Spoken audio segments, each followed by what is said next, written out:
Hello there, folks. I'm Dan Brown from Sort of Interesting, and today we're going to take an extremely quick look at the Sector Imperialis Ruins kit from Games Workshop. But hopefully, more interestingly, the second half of this video is all about how I created this simple but hopefully effective and semi-competent paint effect with a very limited number of paints. So for anybody who's into Warhammer, these opening shots are just giving you some general size comparisons to various models. For anyone who is unfamiliar with Warhammer, or me as a general interest in this sort of thing, then you may be surprised to know that even though I spend as much of my time outdoors and running around in the countryside as possible, I do absolutely love building things like model railways, and I've spent goodness knows how many hours working on these Warhammer models and kits, and you can imagine being on a boat or in a house, whatever, on those long cold winter nights, settling down with nothing but hours of darkness and bad weather outside, working on something like this and seeing it come together is fantastic.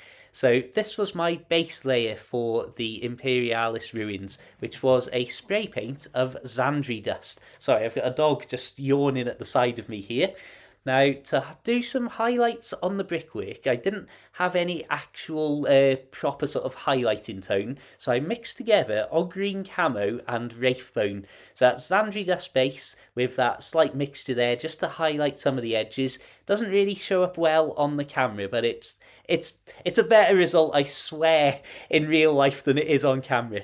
And then to really bring out all of the nooks and crannies, you can see, giving it a quick going over with a bit of Agrax Earthshade had an unbelievable effect. And then picking out the metalwork with obviously Balthazar Gold and Iron Hands Steel as two completely separate, not mixed colours there. Again, it's amazing how with so few colours, it really starts to come together. And once again, getting the washes out, Agrax Earthshade on the bronze work and Nuln oil for the silver work. Look at how that's brought those details out.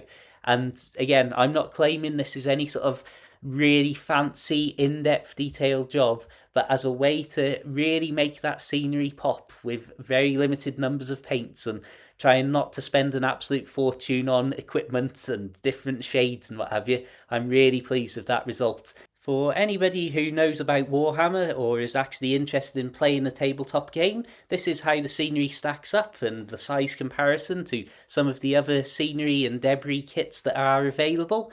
And just for interest, this is on a smaller kill team size board rather than a full tabletop Warhammer 40,000 game. So if you know what I'm talking about there, you'll understand. If not, I don't even know where to begin explaining it. Anyway, thank you very much for watching. Please check out my other videos. I've got more bits of scenery and loads of model railway sort of stuff if you're interested in that, and more to come. See ya!